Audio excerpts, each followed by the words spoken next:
لا حول ولا قوة إلا بالله العلي العظيم. أعوذ بالله السميع العليم من الشيطان اللعين الرجيم. بسم الله الرحمن الرحيم. الحمد لله رب العالمين والصلاة والسلام على سيد الأنبياء والمرسلين سیدنا و مولانا بالقاسم محمد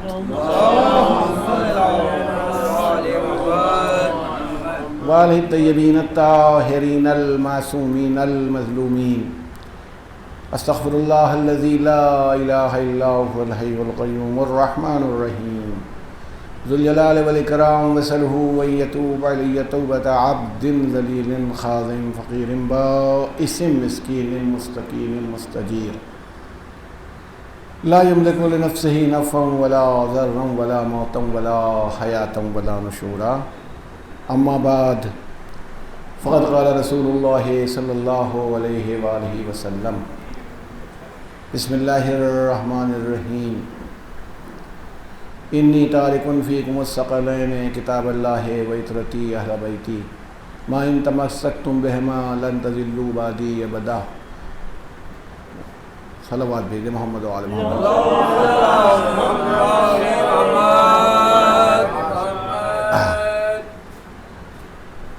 موسم کی خرابی بھی ہے اور خود ہماری طبیعت بھی. کہ ہمارے تعشومیاں جیسے بچے، ہمارے بھی چھوٹے بچے جتنے ہیں وہ اب تک ہمارے اوپر ظلم کرتے ہیں. واقعی یہ ہے کہ وہ نانا ابا اور دادا ابا کہہ کے ہم کو عاجز کیے رہتے ہیں، مگر ہمیں مزہ آتا ہے. اور کبھی کبھی میں اپنے رب سے یہ کہتا ہوں کہ پالنے والے جب ان کی شرارتوں پر میں ان کو سزا نہیں دیتا، ان سے خوش ہوتا ہوں، تو کہیں زیادہ مجھ سے محبت کرتا ہے. تیری محبت کا تو کوئی مقابلہ نہیں کر سکتا میں. تو یہی سمجھ لے کہ میں تو اسی قسم کا ہوں، غلطی کروں گا، کوتاہیاں ہوں گی، لیکن تیری تو شان ہے کہ تو معاف کرنے والا. تو خیر، تو میں آپ کی خدمت میں عرض کر رہا ہوں، یعنی واقعی میں چلنے کے قابل نہیں تھا، میں سچی بات کہہ رہا ہوں. ان سے بہت میں نے معذرت کی، لیکن اب تو یہ تھا، یہ ایسے ایسے نمونے ایگزامپلز دے دیتے ہیں کہ ہم کچھ کر نہیں پاتے.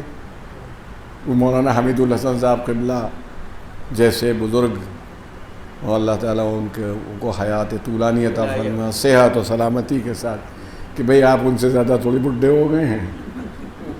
دیکھیے تو ہم پھر اب مجبور ہو جاتے ہیں. تو آپ سے ایک چیز عرض کرنا ہے کہ ایک فرق ہے ہمارا اور ان کا، ایک فرق ہے. وہ ایک عالم دین ہے، انہوں نے وہ سب جھٹکے برداشت کیے ہیں. ہم ایک یونیورسٹی والے آدمی ہیں. زیادہ سا موڈ اپسیٹ ہو، کینسل کلاس، کل ہوگا، پرسوں ہوگا، تو وہ ہم لوگوں کو اس کی عادت نہیں ہوتی. خیر، آئیے بسم اللہ تشریف لائیے. بسم اللہ. تو ہم لوگوں کو اس کی عادت نہیں ہوتی. مگر ایک بات میں عرض کروں، مجھے چھوٹی مجلس میں کوئی گھبراہٹ نہیں ہوتی، بالکل نہیں، کہ لوگ کم ہیں. کیونکہ میں یہ سمجھتا ہوں کہ یہ اب LLB کا کلاس نہیں، یہ LLM کا کلاس ہے. اس میں 8-10 آدمی سے زیادہ ہوتے نہیں، 7-8. وہ سب کوالیفائڈ لوگ ہوتے ہیں، پڑھے لکھے، ان سے کوئی بات عالمانہ کی جا سکتی ہے، وہ اچھے سوالات بھی اٹھا سکتے ہیں، یہ سب ہو سکتا ہے. تو یہ بھی ہے. اچھا، ایک بات ماشاءاللہ آپ کی سنی ہوئی ہوگی، مگر وہ نقل کر، ماشاءاللہ اتنا عمدہ انہوں نے پڑھا کہ کتنے آنسو نکلے. جبکہ میرا بارہا سنا ہوا مرثیہ ہے، یعنی ایسا نہیں کہ میں نے آج پہلی بار یہ مرثیہ سنا ہو، لیکن یہ کہ کبھی کبھی کیفیت اور افراد متاثر کر دیتے ہیں. وہ ایک عالم دین کے لیے ملتا ہے. بہت بڑے عالم تھے تہران میں، چھوٹی موٹی تو پڑھتے ہی نہیں تھے وہ مجلس. فلاں مرجع کے یہاں پڑھنا ہے، ان کے یہاں جانا ہے. اب عاشور کا دن ہے، وہ جس گلی میں رہتے تھے، یہ واقعہ آیا ہے شاید کشکول میں یا کہیں میں نے پڑھا ہے.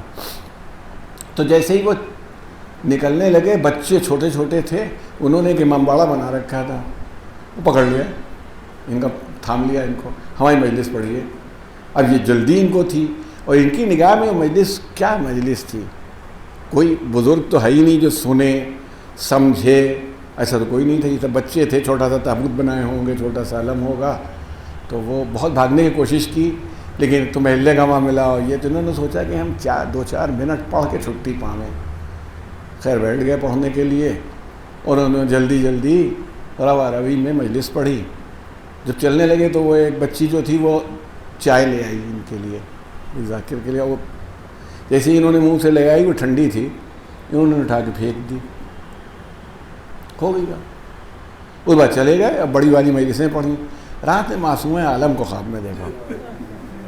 اس میں آپ نے فرمایا کہ آج ہم نے تمہاری ایک مجلس قبول کر لی جو تم نے بچوں کے درمیان پڑھی تھی. تو کتنی پڑھی انہوں نے، بہت بڑے خطیب تھے، عالم جلیل، جیسے وہاں کا طریقہ ہے. تو مطلب یہ نہ کہ کہا کہ وہ ایک میں نے تمہاری مجلس قبول کر لی، مگر تم نے چائے پھینک کیوں دی؟ وہ چائے میں نے خود بنائی تھی تمہارے لیے، تم نے میری بنائی ہوئی چائے پھینک دی. ہمیشہ تا حیات ان کو رنج رہا کہ بی نے ہم کو چائے بنا کے دی تھی، ہم نے اٹھا کے پھینک دی. تو یہ ایک ذہن میں ہم لوگوں کے رہنا چاہیے. مجلس چھوٹی بڑی نہیں ہوتی، جو کیف ہوتا ہے دل کا، یہ بہت بڑی چیز ہے. کون پڑھ گیا، وہ اتنا بڑا ذاکر تھا، وہ یہ سب کچھ نہیں ہے. پتہ نہیں اس کی کون سی مجلس اللہ قبول کر لے. اگر سے ایک جملہ بھی اس کا اگر قبول ہو جائے گا انشاءاللہ تو پروردگار عالم اجر دے دے گا. یہ نہیں میں کہتا ہوں کہ اجر نہیں ملے گا، لیکن یہ کہ ہم اور آپ گویا یہ فیصلہ کرنے والے نہیں ہیں. ارے مجموعی نہیں ہوا تو وہاں تو بالکل نہیں تھا، وہ تو لوگ سب تھے، وہ مطلب کروٹیں بدل رہے تھے. نہیں، ایسا نہیں. بہت مشکل منزل ہوتی ہے. جیسے نماز میں یہ تو نہیں ہے کہ اگر 50,000 آدمی کسی کے پیچھے نماز پڑھ رہا ہوں تو بڑی اعلیٰ نماز ہو گئی، اور خالی 10 آدمی کھڑے تھے تو پیچھے وہ خراب ہو گئی. اللہ کو کون سی چیز قبول ہوگی اور کب قبول ہوگی، اس کا فیصلہ کوئی نہیں کر سکتا سوائے یہ کہ اپنے معاملے کو اللہ کے سپرد کر دے. اچھا، میں ایک چیز ذہن میں آ گئی. ابھی وہ میں جہاں گیا ہوا تھا تو وہاں پر میرے سامنے یہ سب سوالات، ایک سوال اٹھایا گیا، تو وہ جواب میں اپنے سامعین کو نقل کرنا چاہتا ہوں تاکہ آپ کو جب ضرورت پڑے تو آپ کے پاس پکا جواب ہو. تو یعنی یہ جو حدیث ثقلین کہلاتی ہے کہ رسول اللہ صلی اللہ علیہ وآلہ وسلم نے اپنے یہ 4 جگہ آئی ہے. یعنی کچھ لوگوں نے رپورٹ کیا ہے کہ آخری حج میں، کچھ لوگوں نے غدیر خم میں، کچھ لوگوں نے مرض موت میں جس وقت آپ دنیا سے رخصت ہو رہے تھے، کچھ لوگوں نے مدینے میں کیا ہے. اور علماء کا یہ فیصلہ ہے، برادران اہل سنت کے علماء کا، کہ اتنی اہم بات تھی کہ یہ ممکن ہے کہ پیغمبر نے 4 جگہ کہا ہو. یعنی یہ بات نہیں کہ یہاں کہا تھا وہاں نہیں کہا تھا، 4 جگہ. اور یہ ہمارے یہاں جو ابقات الانوار میں جس میں کمپائلیشن ہے احادیث کے، تو اس کے اندر یہ آیا ہے کہ 187 طریقوں سے یہ حدیث آئی ہے بیان کرنے والے، 187. اب آپ سمجھ لیجیے امپورٹنس کے اعتبار سے کہ رسول اللہ نے، آپ کے ہمارے یہاں تو بہت مشہور ہے کہ جب اللہ کے رسول جو تھے ان کا آخری حج ہو چکا، غدیر میں پہنچے، اور غدیر میں پہنچنے کے بعد آپ نے طویل خطبہ ارشاد فرمایا. وہ خطبہ آپ کو مل جائے گا. اس کے بعد پوچھا کیا میں نے تم تک حکم نہیں پہنچا دیا؟ کیا میں تمہارے اوپر تمہارے نفسوں سے زیادہ اولا نہیں، اختیار نہیں رکھتا ہوں؟ جیسے ایک باپ اپنے بیٹے سے پوچھے کیا بیٹا تمہارے اوپر میرا حق تم سے زیادہ نہیں ہے؟ تو ایک شریف اور سعید بچہ کیا کہے گا؟ بلا، کیوں نہیں؟ سب لوگوں نے کہا یا رسول اللہ ایسا کیسے؟ آپ نے تو کہا تو پھر اگر مجھے اختیار ہے تو من کنت مولا ہو فہذا علی المولا. اسی میں یہ بھی ہے کہ انی تارک فیکم ثقل کتاب اللہ وطرتی علی بیتی ما ان تمسکتم بہ ما لن تضلوا بعدی ابدا. اگر تم دونوں سے جڑ جاؤ، دونوں سے لگے رہو، سمٹ اس میں یعنی بالکل جوائنٹ ہو جاؤ تو کبھی گمراہ نہیں ہوگے ابدا، وہ تو قیامت کے بعد بھی گمراہ نہیں ہوگے۔ وَإِنَّهُمَا، یہ دونوں لَن يَفْتَرِقَا، الگ نہیں ہوں گے، حَتَّى يَرِدَ عَلَيَّ الْحَوْض، جب تک کہ حوض کوثر پر میرے پاس پہنچ نہ جائیں۔ دیکھیے اتنی اس کے اندر تحدید فرمائی آپ نے رسول اللہ نے، ٹھیک ہے۔ وہ میں نے یہی سنا ہے، اب یاد آ گیا تو کہہ دوں۔ جناب نادرۃ الزمن مولانا ابن حسن صاحب نونہوی تابع سرا پڑھتے تھے، اسی ذیل میں پڑھتے تھے، کیا ان کا انداز تھا، کیا اسٹائل تھا، وہ تھا۔ آپ لوگوں میں بزرگوں نے تو سنا ہوگا، آپ لوگوں نے تو نہیں سنا ہوگا۔ تو پڑھتے تھے، کہتے جب رسول اللہ نے یہ کہہ دیا من کنت مولا ہو فاذا علی مولا، اس کے بعد کہا اللہم وال من والا، اے اللہ اس سے محبت کر جو اس سے محبت کرے، وعاد من عادا، اس سے دشمنی رکھ جو اس سے دشمنی رکھے، وخذل من خذلا، چھوڑ دے اس کو جو اسے چھوڑ دے، وانصر من نصرہ، اس کی نصرت کر جو اس کی نصرت کرے۔ تو قبلہ نے یہی پڑھا تھا، باہر منبر رکھا تھا، وہ ہم لوگ طالب علم تھے، وہ ہمیں یاد ہے آج تک۔ کہا میں تو وہی پچھم کا آدمی، وہ پورب کا آدمی ہوں۔ اس زمانے میں من جو ہوتا تھا، اب تو 37.5 کلو کا، ورنہ 40 سیر کا ہوتا تھا من۔ تو اب ان کا انداز بیان، ان کی شان کوئی سوچ نہیں سکتا۔ کہنے لگے اب بتائیے بھلا اس بیچارے سے جس سے من کن تو مولا ہو کا ایک من نہیں اٹھ رہا تھا، رسول اللہ نے اس کے اوپر 4 من اور لاد دیے۔ وال من والا، کوئی قلی قسم کا آدمی ہو، ایک بکسا نہیں اٹھا پا رہا، آپ نے 4 بکسے اور اس کے اوپر لاد دیے۔ یعنی اس کا مطلب ہے کہ یہ اٹھا وہی سکتا ہے جس کے پاس محبت آل محمد ہوگی، جس کے لیے جو پنجتنی ہوگا اس کے لیے من نہیں ہے۔ تو انہوں نے اس من سے مزہ لیا تھا کہ من تو وزن کا معاملہ ہے، تو اس سے نہیں اٹھ رہا تھا۔ تو یہ کہا، ہم نے آپ کے سامنے یہ بات اس لیے رکھی، کبھی انشاءاللہ اگر موقع ہوا تو پھر اور بھی کبھی کچھ بات ہوگی۔ ایک بات میں یہ کہتا ہوں، تو سوال یہ کیا گیا کہ یہی سوال ہے میرے پاس کہ آپ ماتم کو قرآن سے ثابت کیجیے، قرآن سے ماتم کو ثابت کیجیے۔ اب چکر ہے، اب قرآن سے کہاں سے نکالیں؟ ابھی گریا وریا تو نکال لیں گے، اب وہ کہیں گے ہم ماتم بھی نکال دیں اگر، تو کہیں گے زنجیر کا ماتم لا کے دکھاؤ، کبھی کچھ، بھئی کوئی حد تو ہے نہیں اس کی۔ یہ تو میں نے جو ہم لوگ تھے ان سے میں نے کہا، اور وہی بات آپ سے کہتا ہوں کہ یہ میں نہیں بتاؤں گا، یہ آپ بتائیے، یہ میرا کام نہیں۔ اور کیوں میرا کام نہیں ہے؟ یہ نعرہ آپ کی طرف سے آیا کہ حسبنا کتاب اللہ، ہمارے لیے اللہ کی کتاب کافی ہے۔ تو جس کے لیے اللہ کی کتاب کافی ہے وہ بتائے ماتم صحیح ہے کہ نہیں، وہ نکال کے ہمیں دکھائے کہ جب نماز میں ہاتھ باندھا جائے تو یہاں پر باندھا جائے، کہ یہاں پر باندھا جائے، کہ یہاں پر باندھا جائے، یا کھول دیا جائے۔ یہ آپ دکھائیے کہ قرآن سے روزہ کس وقت کھولا جائے۔ اب جیسے اتنا زور ہوتا ہے روزے پر، ہم نہیں کہتے فقہی مسئلہ ہے، ہم کوئی جھنجھٹ بھی نہیں کرنا چاہتے، رواداری ہوتا، ٹالرنس سب ہے، آپ جو کرتے ہیں ٹھیک کرتے ہیں، لیکن آپ کا جو اعتراض ہے اس پر میں کہہ رہا ہوں کہ آپ صلوات بھیجیں، اللہم صلی اللہ، یعنی وہ آپ کا اعتراض کے اوپر ہم کہہ رہے ہیں کہ آپ خود بتائیے، کیونکہ آپ کا نعرہ تھا نا یہ، ہماری تو پوری لگی ہوئی ہے، زور لگا ہوا ہے، انی تارکن فیکم الثقلین کتاب اللہ و اطرتی اہل بیتی۔ ہم نے کتاب الہی کو اکیلے کافی مانا ہی نہیں، اطرت جو اہل بیت ہیں جو اس کے ساتھ جوڑیں گے ان کو مانا۔ آپ نہیں بتا پائیں گے کہ رسول اللہ نے کون سے 12 نام لیے تھے۔ میں اتفاق سے کوئی چھوٹا بچہ نہیں، میں بھی اس سے پوچھوا دیتا کہ شروع کرو 12 اماموں کے نام، وہ آخر تک پہنچ جاتا، چاہے 10-11 سال کا ہوتا، یعنی اس کے حساب سے۔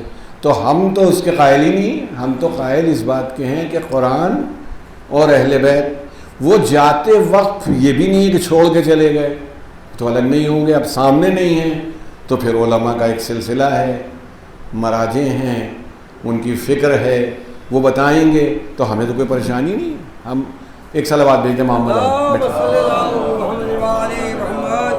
آپ ایک وہ دیکھ لیجئے، آپ اس میں آپ کو معلوم ہو جائے گا، جو علماء کی فکر ہے اس سے معلوم ہو جائے گا بے قرآن اور اہل بیت، اور اس میں کوئی اختلاف نہیں ہے. ہم یہ نہیں ہے کہ کبھی یزید کو 12 میں شامل کر دیں، کبھی یزید باہر چلا جائے، کبھی یہ آ جائیں، کبھی وہ آ جائیں، اور جب 12 ہو گئے تو ابھی تک پھر قیامت کیوں نہیں آ رہی ہے؟ کام ختم ہونا چاہیے، آگے بڑھیں. تو یہ 1000 چیزیں میں نکال کے دکھا سکتا ہوں کہ آپ بتا دیجئے اور ہمیں دکھا دیجئے. ملوکیت کہاں سے آئی؟ قرآن سے ثابت کریے. کنگ شپ کہاں سے آ گئی یہ بتائیے. جس کی لاٹھی اس کی بھینس کہاں سے آیا؟ کہ جو طاقتور ہو اس کی حکومت ہے، اس کی بات مانو، اتباع کرو. تو ہم نے یہ کہا نا کہ آپ، یہ ہمارا اسٹینڈ ہی نہیں ہے. ہمارا اسٹینڈ یہ ہے کہ قرآن اور اہل بیت دونوں مل کے کافی ہیں، اور دونوں کبھی الگ نہیں ہوں گے، یہاں تک کہ حوض کوثر پر رسول اللہ کے پاس پہنچ نہ جائیں. اب آپ خود بتائیے کہ جو چیز ہمارا یعنی اسٹینڈ نہیں ہے، جس پر ہم کو ہمارا زور نہیں ہے، تو آپ ہم سے کہہ رہے ہیں اس سے دکھاؤ. آپ اس سے دکھائیے کہ ایسا ہے. آپ اس سے، ہم نے کب کہا تھا؟ ہم نے تو کہا ہی نہیں. ہم نے تو کہا قرآن اور اہل بیت دونوں ہیں. ہم گریہ کیسے ہوتا ہے؟ ہم نے کہا بھائی ہم تو رسول اللہ کو مانتے ہیں، اہل بیت کو مانتے ہیں. چلو جنگ احد کے بعد ہم گریہ دکھا دیں، جناب حمزہ کی شہادت پر گریہ دکھا دیں. اہل بیت کی جو بہترین فرد واقع کربلا کے بعد ہے امام زین العابدین، اس کا گریہ دکھا دیں گے. امام معصوم ہے، 34 سال 36 سال زندہ رہے اور ہمیشہ روتے رہے. تو ہمیں تو کوئی ضرورت ہی نہیں ہے کہ ہمیں تو قرآن سے تلاش کریں اور ڈھونڈیں اور لائیں. یہ ہمارا اسٹینڈ نہیں ہے. ہمارا اسٹینڈ سیدھا سا یہ ہے کہ ہمارے لیے دونوں چیزیں کافی ہیں، مل کے قرآن اور اطرت، اور نہیں الگ ہو گئے یہ جب تک کہ فرمایا ہے رسول اللہ نے کہ میرے پاس حوض کوثر تک پہنچ نہ جائیں. اور یہ بات معلوم ہے. اب دوسرے لوگ یہ دکھائیے وہاں سے وہ دکھائیے، ہم پاگل ہوئے ہیں کیا بیٹھے ہوئے ہم خالی دکھا رہے ہیں؟ ہمیں کیا ضرورت ہے دکھانے کی؟ بتائیے. میں ہر سال انکم ٹیکس ریٹرن فائل کرتا ہوں. اب پورا مجمع کھڑا ہو گیا بعد میں، انکم ٹیکس ریٹرن دکھائیے اپنا. آپ سے مطلب ابھی جہاں ہم نے فائل کیا ہے، جن کو دیا ہے وہ جانے، ان کا کام جانے. آپ سے کیا مطلب ہے؟ آپ انکم ٹیکس آفیسر ہیں، کمشنر ہیں، کیا ہیں؟ کیوں ہم آپ کو دکھا دیں؟ تو جس کی جگہ ہوتی ہے اس کو دکھایا جائے گا. تو اس لیے یہ بات یاد رکھیے گا کہ وہ، اب اس میں بہت سے ہمارے وطن کے ایک بہت بڑے شاعر تھے شاہ علی حسن جائسی، اور وہ مصوفی تھے. تو اس میں ان کا ایک شعر ہے کہ ابس ہے، وہ اس میں ہے کہ وہ من کن تو مولا می روی ہر سو، کہ تو من کن تو مولا کے معنی کو تلاش کرنے کے لیے ادھر ادھر بھاگ رہا ہے. علی مولا ایمانا کہ پیغمبر بود مولا. علی انہی معنوں میں مولا ہیں جن معنوں میں پیغمبر مولا ہے. یہ بتایا جا رہا ہے، آپ کو دیکھ لیجئے. اور میں یہاں سے عرض کرتا چلوں، جناب نسیم امروہوی کے ماشاءاللہ شعراء بیٹھے ہوئے، ان لوگوں کو ضرور گزرا ہوگا مرثیے میں. اس میں کہا ہے، جس میں 2 بند ہیں کہ ابس ہے معنی مولا میں حجت و تکرار، زبان اہل عرب میں ہے اس کے معنی 4، برادر اور پڑوسی، غلام اور سردار، بٹھا کے دیکھ لو چاروں کو اس جگہ ایک بار. کسی کو ربط نبی سے نہیں ولی کے سوا، ملے گی پھول سے کس کی مہک کلی کے سوا. پھر فرمایا دوسرے بند میں، کہیں جو بھائی کے معنی کہ رسول اللہ جس کے بھائی ہیں اس کے حضرت علی بھی بھائی ہیں. یہ رسول اللہ نے غدیر میں اتنی جھنجھٹ کر کے کہیں جو بھائی کے معنی، ہنسے گا حسن قبول کہ بن کہے تھے ید اللہ ابن ام رسول. کہنے کی ضرورت ہی نہیں تھی، چچا زاد بھائی تھے رسول اللہ صلی اللہ علیہ وسلم کے. نہ صرف چچا زاد بھائی تھے بلکہ جب مہاجروں میں بھائی چارہ قائم کیا تو بھی حضرت علی کو اپنا بھائی بتایا. جب مہاجر اور انصار میں مدینے میں قائم کیا تو بھی یہی کہا کہ تم میرے بھائی ہو، یا علی انت اخی فی الدنیا والآخرہ، تو اس میں تو اب کوئی ضرورت ہی نہیں کہ وہ ثابت کیا جائے۔ پھر کہا کہ جو لے مراد پڑوسی، تو بیعتیں تھیں فضول۔ پڑوسی کے معنی میں اگر لیں کہ رسول اللہ جت کے پڑوسی ہیں، حضرت علی بھی اس کے پڑوسی ہیں۔ اچھا وہ کتوں کے پڑوسی ہیں؟ بھائی میرا پڑوس کس سے ہے؟ کریلی کالونی میں جوڑ لیجئے، ایک بلاک سے دوسری بلاک جاؤں گا، پڑوس ختم ہو جائے گا۔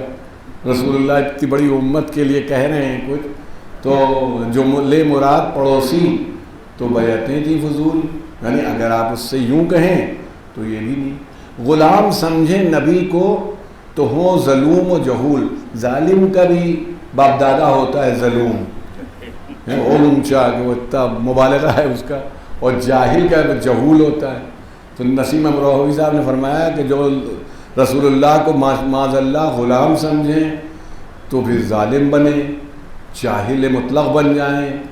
یہاں یہ تینوں بربط کلام محمل ہیں، سوائے چوتھے کے باقی تمام محمل ہیں۔ اللہم صلی اللہ علیہ وسلم۔ یہ غور فرمائیے تو کہنا یہ کیا کہ یہ ہمارے ذہنوں میں محفوظ رہنا چاہیے کہ رسول اللہ نے اسی نظام کو دینے کے لیے کہ گڑبڑ نہ مچے، آپ نے یہ نظام لا کر کے سب کے سامنے رکھ دیا۔ لیکن ایک بات ہے، اب تو ہمارے بہت سے اہل سنت بھائی، مفتی ہمدرد فضل ہیں اور اصغر علی انجینئر ہیں، بہت سے ایسے پاکستانی ہیں جو بہت سختی سے مخالفت کرتے ہیں اس اپروچ کی کہ وہ سب لوگ جنتی ہیں اور سب جنت چلے جائیں گے اور سب کو وہ ہے۔ اچھا ہم کو کبھی کبھی، بھائی ہم لوگ تو لاوا کے آدمی ہیں تو ہمیں اور عجیب لگتا ہے۔ دیکھیے تمام ہمیں کوئی شکایت نہیں، آپ ٹھیک ہے، رسول اللہ نے فرمایا کہ یہ 10 آدمی جو ہیں عشرۂ مبشرہ، ان کو بشارت دی گئی جنت کی، اصحاب میں سے 10 آدمیوں کو بشارت جنت دی گئی۔ ہم سمجھ رہے تھے سب کے پاس ہے، اب پتہ چلا خالی 10 کے پاس ہے۔ ہم سمجھ رہے تھے جتنے اصحاب ہیں سب کے سب جنتی ہیں، وہ کہہ رہے ہیں 10 کو بشارت دی تو سب خطرے میں پڑے ہوئے ہیں کہ نہیں؟ اگر آپ پتہ لگائیے تو سب کو خطرہ ہے۔ اچھا جو لوگ کہہ رہے تھے، دیکھیے سورہ منافقون کھولیے، اسی میں یہی سے شروع ہو جائے گا کہ یہ کہتے ہیں آپ اللہ کے رسول ہیں، بے شک آپ اللہ کے رسول ہیں، ان المنافقون لکاذبون، بے شک یہ منافق جو جھوٹے ہیں، ہے نا؟ تو یہ منافق کون ہیں؟ اب کہا جاتا ہے 12 آدمیوں کے نام بتا دیے، تو آپ بتا دیجئے قرآن سے 12 آدمیوں کے نام۔ کہ حذیفہ یمانی کو بتائے ہوں گے، ہمیں تو نہیں معلوم نا۔ تو اب اگر ایک آدمی بھی منافق ہم کسی پارٹی میں ہو تو سب کے لیے خطرہ بن جاتا ہے، پتہ نہیں کون کیا ہے۔ تو اس لیے رسول اللہ نے یہ نہیں کہ وہ اپنی اولاد کو یا اطرت کو اپنی طرف سے، اللہ کا حکم تھا کہ ایک ایسی جماعت سامنے آئے، آپ چلے آئے۔ جیسے میں مثال ایک دینا چاہتا ہوں، دیکھیے ایک کرسی یہ رکھی ہوئی ہے، ایک کرسی برابر میں ہو، اس پر قرآن رکھا ہوا ہے، اس پر میں بیٹھا ہوا ہوں، میں اٹھا میری کرسی خالی ہو گئی، قرآن اپنی جگہ پر ہے، ٹھیک؟ تو جو کسی کو بٹھلاؤں، نہیں تو قرآن اکیلا ہو جائے گا ابھی، تو جس کو بٹھلاؤں اسی کوالٹی کا ہو، جس کوالٹی کا قرآن ہے اسی کوالٹی کا اس کو بٹھلاؤں۔ تو رسول اللہ نے اپنے بعد یا علی، تم علی کے بعد، رسول اللہ نے نہیں بنایا، بالکل یہ غلط تصور ہے، رسول اللہ نے ڈکلیئر کیا ہے۔ یہ بات یاد رکھیے، ہم لوگوں کو تو تجربہ ہے الہ آباد یونیورسٹی کا، جب اسٹوڈنٹ تھے تو الیکشن ہوتا تھا، تو الیکشن میں ووٹنگ سے فیصلہ ہوتا تھا۔ اب جو جیت جاتا تھا تو لاسٹ پریسیڈنٹ جو ہوتا تھا یونین کا، وہ چاہے اس کا اپنا ہو نہ ہو، وہ آ کے ڈکلیئر کرتا تھا کہ پریسیڈنٹ کون ہوا، یعنی اس نے نہیں بنایا تو سب اسٹوڈنٹس نے بنایا ہے، مگر ڈکلریشن اس کی طرف سے ہوتا تھا۔ تو رسول اللہ نے نہیں حضرت علی کو بنا دیا، بلکہ رسول اللہ نے ڈکلیئر کیا حضرت علی کو کہ یہ میرے بعد جانشین ہے میرا، یوں ہے۔ اگر یہ مان لیا جائے، حضرت علی نے بھی، بہت سے لوگ یہی کہ جب حضرت علی کا آخری وقت آیا ضربت لگ گئی تھی. جب آخری وقت آیا تو چلتے وقت آپ نے سے لوگوں نے پوچھا، یہ معلوم ہو گیا تھا کہ اب شہادت ہو جائے گی، کہ کیا ہم لوگ حسن کی بیعت کر لیں؟ تو آپ نے فرمایا نہ میں حکم دیتا ہوں نہ منع کرتا ہوں. اچھا وجہ کیا تھی آپ سمجھ لیجئے. وہاں جو بیعت ہو رہی تھی وہ والی نہیں تھی جو ہم لوگ کیے بیٹھے ہیں، وہ غدیر والی بیعت نہیں ہے، پبلک والی بیعت ہے. حضرت علی کو خود لوگوں نے یہ مانا تھا کہ آپ چوتھے نمبر پر ہیں، تو امام حسن کو بھی مانتے ہیں کہ آپ 5ویں نمبر پر ہیں، جنہوں نے بیعت کی ہے آپ کو 5واں مانتے ہیں. ہمارے اعتبار سے رسول اللہ نے بحکم خدا جو بنایا ہے، پہلے نمبر پر رسول، اس کے بعد حضرت علی، پھر امام حسن، پھر امام حسین، یہاں تک کہ حضرت حجت تک چلا جائے گا سلسلہ. یہ چیز ہے نا. تو میں یہ کہہ رہا ہوں پھر انشاءاللہ کبھی آپ سے اس پر بات ہوگی. آج موسم بھی بہت خراب ہو گیا، ماشاءاللہ قابل تعریف ہیں آپ سبھی لوگ کہ اس کے باوجود آپ تشریف لائے ہیں اور شرکت فرما رہے ہیں مجلس میں. اللہ تعالیٰ آپ کے اجر و ثواب میں اضافہ فرمائے. اسی لیے میں یہ کہتا ہوں کہ اسی لیے اہل بیت ایک رخ ہے، شاید پھر کسی دن آپ سے وہ بات اور بھی کہوں. دیکھیے اصحاب کی عظمت سے کوئی انکار نہیں، اگر وہ اصحاب ہیں، اور اصحاب کی تعریف قرآن نے یہ کی ہے کہ وہ قل ان کنتم تحبون اللہ فاتبعونی یحببکم اللہ. یہ اگر کہتے ہیں کہ ہم اللہ سے محبت کرتے ہیں تو آپ ان سے کہیے کہ میرا اتباع کریں، مجھے فالو کریں، اللہ بھی ان سے محبت کرے گا. یہ ارشاد فرمایا. تو اس کا مطلب ہے کہ اصحاب کو ہم مانتے ہیں کہ جو رسول اللہ کے کو فالو کرے، رسول اللہ جدھر چلیں ادھر جائے. یہ بھی بحث تھی جو آئی تھی کہ شیعت کب سے شروع ہوئی، ابھی ادھر ہی وہیں پر، یعنی ایک تو ماتم تھا، شیعت کب سے شروع ہوئی. تو ہم نے کہا بھئی شیعت تب سے شروع ہوئی جب سے رسول دنیا میں آئے، کہ رسول اللہ سے بڑا کوئی شیعہ نہیں ہے. جناب فاطمہ سے محبت رسول اللہ سے زیادہ کوئی نہیں کر سکتا، حضرت علی سے کوئی زیادہ محبت نہیں کر سکتا رسول کے مقابلے میں، امام حسن امام حسین سے نہیں کر سکتا. اب جس کو سنت کو فالو کرنے کا شوق ہے، سب نقش قدم رسول پر محبت کرنے کے لیے آگے بڑھنا ہے. آگے بڑھیں رسول اللہ نے. تو یعنی اس کا مطلب ہے کہ شیعت، ایک صلوات بھیج دیں محمد علیہ. تو یعنی شیعت جو ہے وہ یہ نہیں ہے کہ پرٹیکولرلی کسی جگہ پیدا ہو گئی، بلکہ اللہ کے رسول نے جو محبت کرتے تھے اور جو حکم دیا تھا اس کے مطابق جو کر رہا ہوگا وہ ہوگا. اب اس فقہی طور پر کب ہوا اور کیا ہوا یہ تو ابھی پوری بحث ہے، اس پر ہم نہیں جا رہے ہیں. لیکن ہم یہ کہہ رہے ہیں کہ اللہ کے رسول نے جن جن لوگوں کو چاہا، پسند کیا، ان کی تعریف کی، ان کو غدیر میں ان کا تعارف کرایا، انما یرید اللہ کی آیت جو ہے ان کے اتری ان کی شان میں، جس وقت گئے مباہلے میں گئے ان کو لے کے گئے، تو وہ تو اپنے آپ ہی معلوم ہو گیا کہ شیعہ کون ہوتے ہیں. اچھا اس وقت یہ ہے کہ کون شیعہ تھے، ابو ذر شیعہ تھے کہ نہیں تھے، سلمان شیعہ تھے کہ نہیں تھے، عمار شیعہ تھے کہ نہیں تھے، مقداد شیعہ تھے کہ نہیں تھے. تو شیعت کوئی ایسی چیز نہیں ہے کہ وہ شیعت کو کسی ایک خاص ایج میں یا جگہ پر پیدا ہو گئی، بلکہ شیعزم جو تھا وہ شروع سے آ رہا ہے نا. تو یہ اس کو تو ایک سوالی فضول ہے کہ یہ کب سے ہوا. مگر میں جس کی طرف مصائب میں داخل ہونے سے پہلے باب مصائب میں آپ سے کہنا چاہتا ہوں کہ آپ غور کر لیجئے گا جب بھی جی چاہے اور دیکھیے گا کہ جتنے رسول اللہ صلی اللہ علیہ وآلہ وسلم کے اصحاب ہیں باعظمت، یقیناً جناب ابو ذر نے بہت بڑی قربانی دی ہے، ربضہ میں شہادت حاصل کی ہے. جناب سلمان کی قربانیاں، جناب عمار کی قربانی، صفین میں شہید ہوئے، سب ہے نا، ساری قربانیاں. ایک بڑا پرابلم یہ ہے کہ جو اصحاب ہیں وہ رسول اللہ کے عمل کو دیکھ کر کے اس کے مطابق عمل کرتے ہیں. سچویشن یہ ہوگی تو رسول اللہ کا عمل کیا ہوگا یہ نہیں بتا سکتے. اب میں اس کی ایک مثال دے دیتا ہوں. جب حدیبیہ کے موقع پر رسول اللہ گئے تو خواب کیا دیکھا تھا کہ میں جا رہا ہوں اور عمرہ کروں گا اور لوٹ آؤں گا.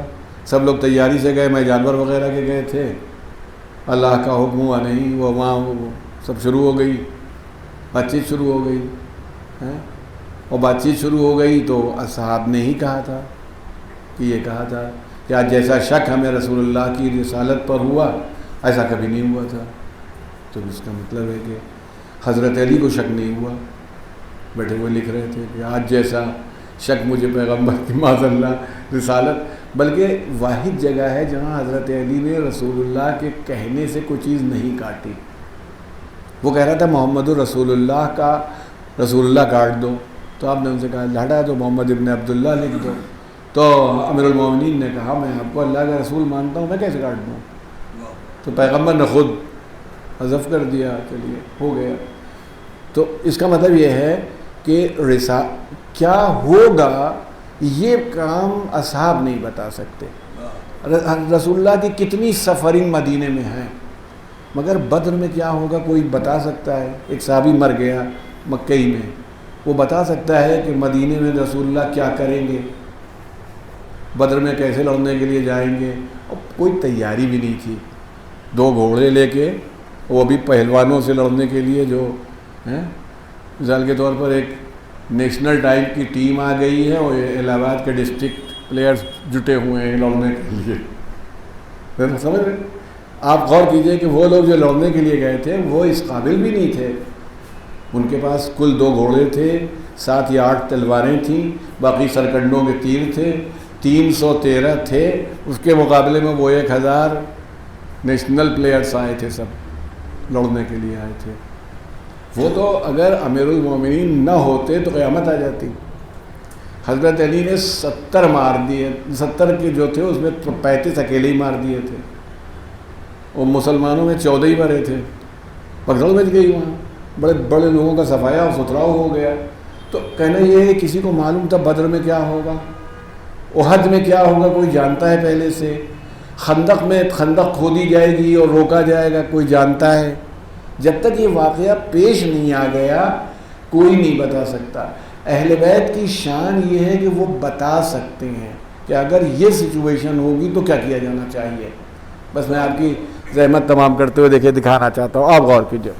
رسول اللہ صلی اللہ علیہ وسلم کی کوئی جنگ, کوئی لڑائی, ایک لڑائی بھی ایسی نہیں تھی جس میں آپ رشتہ داروں کو پیچھے رکھتے ہوں اور انصار کو آگے کر دیتے ہوں, اصحاب کو آگے کر دیتے ہوں جاؤ لڑو. ایسا نہیں کیا پیغمبر نے, ایسا نہیں کیا. بدر میں, احد میں, خندق میں, خیبر میں رشتہ دار آگے ہیں, اصحاب پیچھے ہیں. اب امام حسین نے کربلا میں بالکل الٹ دیا. اب کسی صحابی کی یہ ہمت نہ ہوتی اگر وہ کربلا میں یہ قربانی پیش بھی کر رہا ہوتا. امام حسین نے اصحاب کو پہلے کر دیا اور اجزا کو پیچھے کر دیا. یہ ہے اس کی توجیہ یہ کی گئی ہے کہ یہ رسول اللہ کی جنگوں میں یہ بات واضح تھی کہ کچھ لوگ شہید ہو جائیں گے اور کچھ بچ جائیں گے. تو آپ نے یہ چاہا کہ بھائی ہمارے رشتہ دار شہید ہو جائیں, ہمارے دوست, ہمارے اصحاب جو ہیں یہ بچ جائیں. یہ آپ کا ایثار, آپ کی قربانی, آپ کی شان ہے. امام حسین کو کربلا میں کیا معلوم تھا کوئی بچے گا, کوئی ایک بچنے والا نہیں ہے. امام عالی مقام کو یہ بات معلوم تھی. جو جتنی دیر میں دنیا سے جائے گا اتنی ہی پیاس برداشت کرے گا, اتنی ہی بھوک برداشت کرے گا. اس لیے حضرت نے وہ ترتیب پلٹ دی. یہ کیسے کر لیں کہ علی اکبر جا کے کوثر سے سیراب ہو جائیں, حبیب ابن مظاہر پیاسے ہیں, عباس سیراب ہو جائیں اور عابس ابن ابی شبیب شاکری پیاسے ہیں, جون معلوم ہوا کہ ابھی سیراب نہیں ہوا, ہمارے اجزا سیراب ہو گئے. اس لیے امام عالی مقام نے, یہ میں کہتا ہوں اہل بیت کی شان یہ نہیں ہے کہ وہ ماضی بتا سکیں سنت کا, اہل بیت کی شان یہ ہے کہ وہ مستقبل بتا سکتے ہیں کہ کیا ہوگا. اگر اللہ کے رسول یہاں ہوتے تو یہی کرتے جو امام حسین نے کیا. یہ سب سے بڑی بات ہے جو آپ کی خدمت میں عرض کرتے ہوئے کہنا چاہتا ہوں بس اب انہوں نے مرثیہ بھی پڑھا تھا اور سب آپ کے سامنے ہی تھا. تو اب آپ کربلا میں یہ دیکھ لیجئے کہ ایک سے ایک ناصر ویسے زہیر ابن قین و سعید ابن عبداللہ حنفی سامنے کھڑے ہوئے ہیں. امام نے کہا تم آ جاؤ، سامنے آ جاؤ تاکہ میں نماز پڑھ لوں. وہ جناب عباس کو نہیں کھڑا کر سکتے تھے، حضرت علی اکبر کو نہیں کھڑا کر سکتے تھے، قاسم کو نہیں کھڑا کر سکتے تھے. کر سکتے تھے مگر ان کی شہادت ہو جاتی اور یہ سب جو اصحاب تھے پیاسے رہ جاتے. جناب سعید ابن عبداللہ حنفی جو تھے جیسے ہی اچھا امام نے ان سے پوچھا بھی نہیں ہے، یہ پوچھا نہیں ہے اس وقت کہ تم کھڑے ہو گئے نہیں. جب یہ ہوا کہ نماز نہیں، جنگ نہیں روکی جائے گی تو حضرت نے یہ بھی نہیں کیا کہ چلو خیمے میں پڑھ لیتے ہیں، نہیں، وہی صفے نماز بچ گئی. اور آپ نے جناب سعید ابن عبداللہ حنفی سے اور جناب زہیر ابن قین سے کہا تم دونوں میرے سامنے کھڑے ہو جاؤ. اب ایک چیز غور کر لیجیے گا، میں نے اگر آپ شب عاشور کی روداد نکالیے کہ جس وقت امام نے بیعت اٹھائی ہے اور یہ ہے تو اصحاب کی تقریریں ہیں. اس میں جناب سعید ابن عبداللہ حنفی نے یہ فرمایا تھا کہ فرزند رسول ایک بار کا مرنا ہے، اگر 70 بار قتل کر دیے جائیں تو بھی آپ کی نصرت سے پیچھے نہیں ہٹیں گے. جو فرمایا اور جناب اچھا لگتا ہی تھا نا کہ جیسے ایک صحابی کوئی اپنے جذبات کا اظہار کرتا ہے تو دوسرے کو لگتا ہے کہ ابھی بات پکی نہیں ہوئی اور اس سے اونچی ہونی چاہیے. تو جناب زہیر ابن قین نے کہا کہ ابن رسول اللہ 70 بار نہیں، اگر 1000 بار قتل کر دیے جائیں، لاش جلا دی جائے، راکھ ہوا میں منتشر کر دی جائے، اس کے بعد بھی ہم واپس کر دیے جائیں تو آپ کی نصرت سے پیچھے نہیں ہٹیں گے.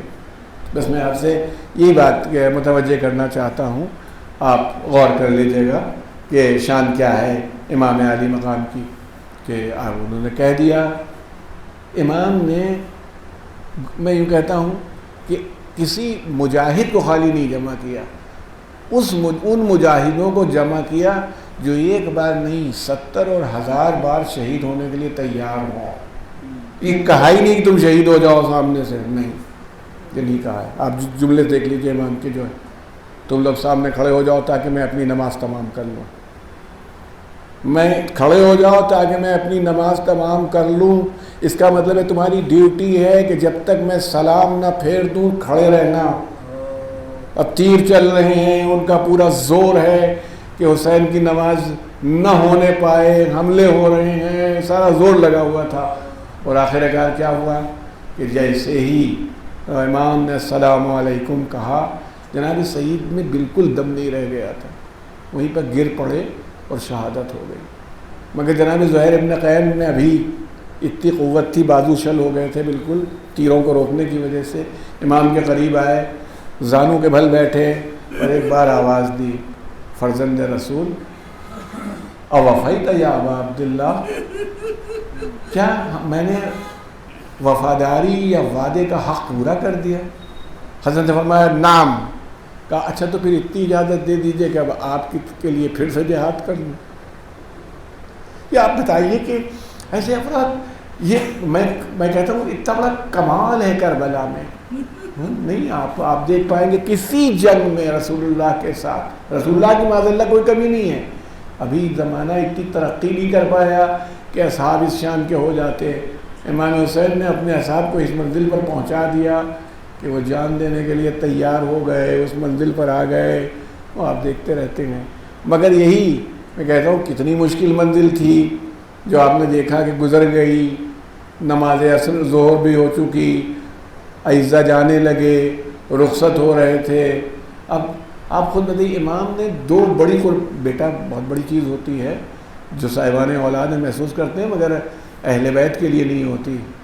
اہل بیت اسی سیریز سے آتے ہیں جہاں سے جناب ابراہیم تیار ہو گئے تھے بیٹے کو قربان کرنے کے لیے، تو جناب اسماعیل کی قربانی کے لیے، ویسے ہی اہل بیت نے، امام نے 2 قربانیاں پیش کر دیں. بچوں کی 2 قربانیاں کربلا کے میدان میں پیش کر دیں. یعنی یہ نہیں کہ وہ قاسم کو کم چاہتے تھے، نہیں بالکل نہیں. وہ اون و محمد کو کم چاہتے تھے، میں ماننے کو تیار نہیں ہوں، مگر آپ نے 2 بچوں کو اس طرح قربان کر دیا جن کی شان یہ تھی، میں کہتا ہوں کوئی سوچ بھی نہیں سکتا. جناب علی اکبر جانے لگے جس وقت تو کیا ہوا تھا؟ بہت مشہور گھوڑا تھا امام کا، عقاب، اس پر بٹھلایا، سر پر امامہ رکھا رسول اللہ کا. اس کے بعد چلے جناب علی اکبر. تو اس وقت آپ نے امامہ اپنے ہاتھ میں لیا اور کہا پالنے والے تو گواہ رہنا، اب اس کو بھیج رہا ہوں جو صورت میں اور سیرت میں تیرے رسول سے سب سے زیادہ مشابہ ہے. صورت میں بھی اور صورت میں مشابہ ہونا تو کوئی تعجب نہیں. رسول اللہ نانا تھے امام حسین کے، یہ حضرت علی اکبر فرزند تھے، مگر سیرت میں جس کے لیے یہ ہو کہ آپ خلق عظیم پر فائز ہیں، اخلاق کے اندر کوئی آدمی رسول سے مشابہ ہو جائے، اور امام معصوم سند دے رہا ہے. جانے لگے. اچھا تو بیتابانہ گئے، ساتھ ساتھ دوڑے، اور یہ کہا جاتا ہے، یہ کہا پیچھے مڑ مڑ کے دیکھتے رہنا، پیچھے مڑ مڑ کے دیکھتے رہنا. تو وہ شاعر نے اچھی بات کہی ہے کہ شہ کو غم تھا شبیہ احمد کا، کب وہ روتے تھے اپنے اکبر کو. انہیں غم یہ تھا کہ شبیہ احمد مرسل جا رہی ہے، کہ میرے لال پیچھے مڑ مڑ کے دیکھتے رہنا. یوں سب روانہ کیا ہے. مگر میں کہتا ہوں اور بھی کمال کر دیا، جب 6 مہینے کے بچے کو لے کے چلے. تو میں کہتا ہوں ایسی سواری تو کربلا میں کسی کو ملی نہیں جیسی جناب علی اصغر کو ملی. گھوڑا کتنا بھی اونچا رہا ہو، کتنی بلندی پر رہا ہو، مگر امام معصوم کے ہاتھ سے زیادہ بلند تو نہیں تھا. امام معصوم نے اپنے ہاتھوں پر بلند کیا ہے اور اس کے بعد لے کے چلے ہیں. آپ دیکھیں جب جناب علی اکبر کی شہادت کی منزل آئی ہے اور جناب علی اکبر نے آواز دی، تو آواز دینے میں بھی جناب علی اکبر کی عظمت تھی. اور آپ نے آواز دینے میں یہ فرمایا تھا کہ یا بتا علیک من السلام، سلام کو الٹا کیا ہے کہ جواب نہیں دیجئے، میرا سلام آخر قبول کر لیجئے. مگر امام حسین کا عجب عالم تھا، بار بار کہتے تھے یا علی یا علی. لوگ کہتے ہیں یہی سمجھ میں آتا کہ نجف کے علی کو پکار رہے تھے یا کربلا کے علی کو آواز دے رہے تھے. علامہ الحر عاملی بزرگ عالم دین کا فرماتے ہیں 5 قدم یا 7 قدم کا فاصلہ جناب علی اکبر سے رہ گیا تھا. 5 قدم یا 7 قدم تو کھڑے نہیں رہ سکے. جیسے شیرخوار بچہ گھٹنیوں کے بل چلتا ہے، اسی طرح اپنے ہاتھوں کے اوپر چلتے ہوئے قریب آئے حضرت علی اکبر کے. اور جب ان کو اس عالم میں دیکھا تو عجب جملہ فرمایا، یا بنیا للدنیا بعدک لفا، اے میرے لال تیرے بعد اس زندگانی دنیا پر خاک ہے. آپ اندازہ کیجئے، میں وہ منظر نہیں پڑھنا چاہتا، بس میں کہتا ہوں کہ وہ شان تھی. جب جناب علی اصغر کی بات آئی تو پھر اس سے بھی بڑی ہو گئی بات. یہ کبھی کبھی آپ سنتے ہیں ذاکرین سے، ہم لوگ بھی پڑھتے ہیں، ہم غلط نہیں ہیں وہ، کہ حضرت علی اکبر کے سینے سے برچھی کا پھل کھینچنا بڑا مشکل تھا. اور یہ فطری بات ہے، بیٹا ہے، جوان بیٹا ہے، برچھی کا پھل ٹوٹ گیا ہے، کھینچنا مشکل ہے. مگر میں آپ سے کہتا ہوں کہ کیا اس سے بھی زیادہ مشکل تھا کہ بچے کی گردن میں تیر پیوست ہے، بازو میں بھی لگا ہوا ہے، بچہ ہاتھوں پر منقلب ہو چکا ہے، سیدھا نہیں ہے، الٹ گیا ہے. کیسے اس تیر کو نکالا جائے؟ اس تیر کو اسی طرح لے جائیں تو رباب کیسے برداشت کریں گی؟ تیر کیسے امام نے نکالا؟ شاید اس برچھی کے پھل سے زیادہ مشکل کام تھا جو حسین ابن علی نے نکالا. اور اس کے بعد جب چلنے لگے تو بار بار کہتے تھے انا للہ و انا الیہ راجعون. آپ عاشور کے آباد میں کرتے ہیں رقم بقضائی و تسلیم الامر، انا للہ. اتنا تو عباس کے جانے پر بھی نہیں کہا، اتنا علی اکبر کے جانے پر نہیں کہا، اتنا حبیب ابن مظاہر کے جانے پر ایک بار کہا تھا. مگر علی اصغر کا کوئی در خیمہ پر انتظار کر رہا تھا. اس انتظار کی بنیاد پر آپ نے یہ کہا کہ سمجھ میں نہیں آ رہا تھا ماں سے کیا کہوں گا، میں تو اسے پانی پلانے کے لیے لایا تھا، مگر جب جناب رباط کے ہاتھوں میں علی اصغر کو دیا تو بی بی نے تسکین دینے کے لیے امام کو عجب جملے ارشاد فرمائے. امام سے مخاطب نہیں ہوئی, علی اصغر سے مخاطب ہو کے پوچھا اب مثلوں کا یوں نہر, اے میرے لال کیا تیری عمر کے بچے بھی نہر کر دیے جاتے ہیں؟ سیعلم الذین ظلموا ای منقلب ینقلبون انا للہ و انا الیہ راجعون. پروردگار اس ظاہر مختصر قبول فرما. پروردگار انا سوق مال زہرا میں جگہ عطا فرما. یا اللہ جو بیمار میں شفاء کاملہ عاجلہ عطا فرما, جو بے روزگار ہیں انہیں روزگار میں رحمت فرما دے.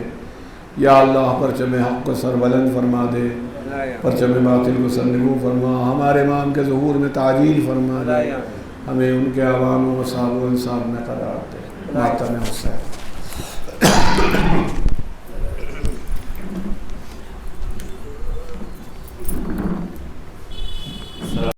السلام علیکم رسول اللہ. السلام علیکم وعلا جدک واقعی. السلام علیکم وعلا امک واقعی. السلام علیکم یا حفظ العباس ناظر المامنین ورحمۃ اللہ وبرکاتہ. السلام علیکم یا غریب الغرباء. السلام علیکم یا معین الضعفاء والفقراء. السلام علیکم یا مقیس الشیخ والزوار فی یوم الجزاء. السلام علیکم یا سلطان العرب والعجم. السلام علیکم یا علی بن موسیٰ ورحمۃ اللہ وبرکاتہ. السلام علیکم یا صاحب السلام الامان الامان. السلام علیکم یا شریک القرآن. السلام علیکم یا امام الانس والجان. عجل اللہ تعالی فرجک وسهل اللہ تعالی مخرجک وظہورک وآغانک ورحمۃ اللہ وبرکاتہ.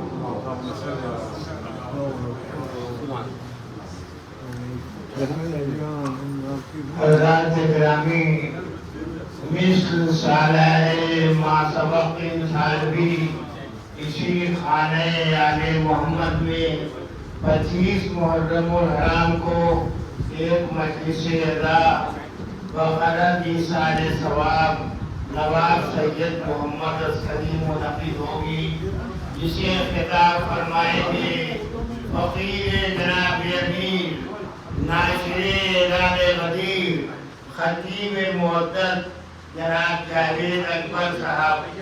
مومنین سے التماس ہے کہ کثیر تعداد میں شرکت فرما کر داخل حسنات ہوں اور یوسف عسکری کو ممنون و مشکور فرمائیں.